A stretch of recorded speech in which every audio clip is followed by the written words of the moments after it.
Now the Three Martini Lunch with Greg Corombos and Jim Garrity. And welcome, everyone, to the Monday edition of the Three Martini Lunch. Charlie Cooke of National Review in for Jim Garrity today. I'm Greg Corombos of Radio America. Normally good, bad, and crazy martinis for conservatives. I'm not really sure we've got a good one today, but three very interesting stories to go over, Charlie, starting with the fact that last week all the buzz up on Capitol Hill, certainly on the House side, was not only that Lois Lerner was held in contempt by the House Government Oversight Committee, but it was discovered through the majority investigators on that panel that Lois Lerner was passing confidential, sensitive tax documents on to the top Democrat on the committee, Elijah Cummings. Elijah Cummings appeared on Face the Nation this Sunday with Bob Schieffer. It was not a very long interview. No questions, not only about Lerner passing along information that she shouldn't have to him or him opening an illegal investigation against True the Vote, but nothing even on the IRS. There was one question on the supposed pay gap between men and women, a couple of questions about the Sebelius resignation, and then a powder puff question at the end about whether all the wrinkles of Obamacare have been smoothed out, which, of course, Elijah Cummings says he thinks they have. So the bad news here, clearly, is that the mainstream media has no interest in this story, which means it's going to be pretty hard to keep feeding it oxygen. Well, we've come a long way, haven't we, from the president walking out and making a terse but angry statement about the IRS scandal when it broke. He said he was, as he always does, angrier than everybody else, and made it clear that this was a real scandal. And the White House took that line for a few weeks at questions, at press events, Obama himself. But now it's not a scandal, apparently. I mean, the more partisan members of the press and the media will say it outright. This isn't a real scandal. This isn't a real thing. Bill Maher says that week in, week out on his show. And it seems to have been absorbed as if by osmosis in the rest of the press. It's not that Schieffer took the line that this isn't a scandal. It's that he didn't talk about it at all. It just doesn't seem to exist. And there are few things that a government can do that are more serious about this. If we look back, one of the reasons that Richard Nixon is seen as being so venal and so corrupt was that he tried to get the IRS to target his enemies. Now, Elijah Cummings, we're not entirely sure the extent to which he was involved, I suppose, but Elijah Cummings has been linked to this. And I dare say that if he were a Republican and this were a Republican administration, that would be enough at least to elicit questions and probably to elicit nonstop coverage. Chris Christie, for example, is not necessarily the man who originated the bridge closures that MSNBC has now covered nonstop for 4 months. And yet the very fact of his being implicated is seen as big news. Now, the IRS is a lot more important than a bridge closure, not to downplay the Chris Christie story, but it's a lot more important and absolutely nothing. And I think that says as much as anything that the press, perhaps by a sin of omission as much as commission, just doesn't want or think that scandals that affect conservatives are greatly important. On to Martini number 2 now. And, of course, Charlie, last week the president spent a part of, I believe it was Wednesday, at Fort Hood, Texas, speaking at the memorial service, the second time he's done that in his administration following a horrific, deadly shooting on base there. And Jim and I talked about how the president immediately followed that up with trips to Texas Democratic fundraisers, which seemed a bit distasteful. But now we discover there's even more to the story, and we actually go to Mother Jones for this little tidbit of information. The morning of the memorial, retired Staff Sergeant Alonzo Lunsford, who was shot 7 times during the 2009 Fort Hood rampage, requested that Obama meet briefly with victims and their families while he was on base. Lunsford's letter, which was addressed to the president's chief of staff, Dennis McDonough, also described survivors' disappointment with how they had been treated. In the letter, he said, "As you know, the president and high-ranking members of the military promised me, my family, and other Fort Hood terror attack survivors that the federal government would make them whole, quote-unquote. After more than 4.5 years, however, the government has yet to make good on this promise. We believe that if the president could hear firsthand our plight and our mistreatment at the hands of his bureaucracy, that he would take the steps needed to set things right.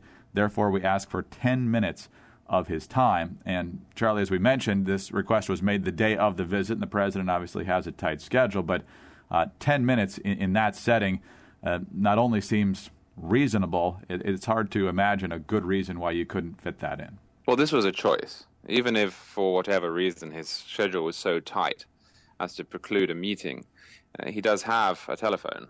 He does have an aeroplane. He has proven himself willing and capable of meeting with people whom he regards as worthy of his time. He called Sandra Fluke after Rush Limbaugh said mean things about her.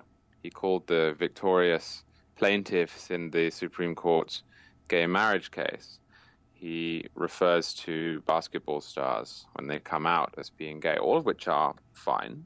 He brought Henry Louis Gates, the Harvard professor, to the White House for a beer summit, interfering in the process into what was a private matter and possibly a matter the police could have yielded a trial. If he wanted to talk to the victims of the first Fort Hood shooting, he would do it. This is a president who has proven himself entirely capable of entering into private affairs, of hanging out with celebrities, and so on and so forth. So no argument along the lines of, look, he's a busy man, look, he can't meet with everybody. It's also distasteful that this choice was made in that, yes, conservatives have in their preferences a smaller government and a diminished role for President Obama and his ilk, but nobody really denies or wishes to change that the president is the commander-in-chief and that is his primary role. That is the role enumerated in the Constitution before all others. So he has made a choice here to abdicate responsibility for the one area in which he is supposed to demonstrate it. It's not just a matter of political preferences. This is unseemly at all levels. And, of course, there's a lot of frustration, Charlie, about the fact that still the Pentagon and the Obama administration refer to what happened in 2009 as workplace violence rather than a terrorist attack when Nidal Hasan has made it blatantly clear before the attack, during the attack, and at his trial afterwards exactly what his motivation was. And I think that's a lot of the reason for the ongoing frustration and why they haven't gotten the help that they need to down there. On to Martini number 3 now, and fortunately after a story of that gravitas, we get a little more fun, but still kind of weird. And the crazy Martini today comes from a really glossy puff piece that ran in Washingtonian magazine, and they're, Washingtonians all usually pretty hoity-toity stuff. So they do this major puff piece on White House Press Secretary Jay Carney, his wife Claire Shipman, who works at ABC News, and their kids, and how they do the whole work-life child-raising balance. And there's this picture with Claire Shipman and their 2 kids flipping fried eggs in the kitchen. But in the background, that's getting a lot of folks in the conservative blogosphere scratching their heads, is that there's 2 very clear, large posters basically extolling the communist era of the Soviet Union in the extended Carney-Shipman kitchen, Charlie. So is this just conservatives finding one more thing to get upset about, or is this really weird? Well, I don't know if it's deeply troubling in and of itself. I don't think that Jay Carney is a closet Soviet, but I do think as a broader principle, and this is a point conservatives make an awful lot, there really is no material difference between displaying the valuable propaganda material of a totalitarian regime that is now defunct and putting up the valuable propaganda material of another one, for example, Nazi Germany.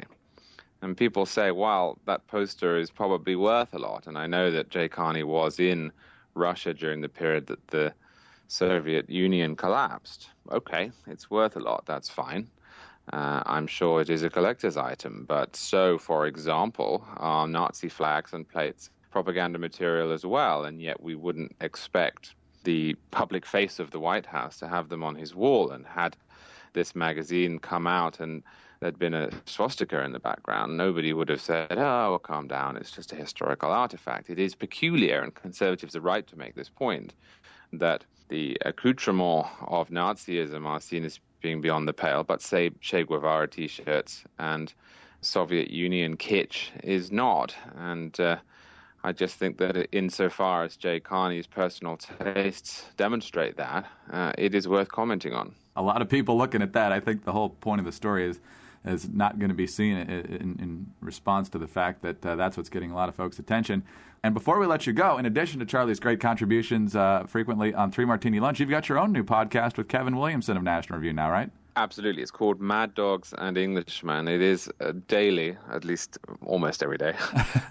And you can check it out on iTunes. It's also on National Review Online, and it's got a website now, which is maddogs.podcast.com. Fantastic. So now you got 2 reasons to go to National Review Online every weekday. Charlie, again, thanks for today. We'll talk to you tomorrow. Fantastic. Thank you very much. Charlie Cooke of National Review, and for Jim Garrity today, I'm Greg Corombos of Radio America. Thanks for being with us, and please join us again on Tuesday for the next 3 Martini Lunch.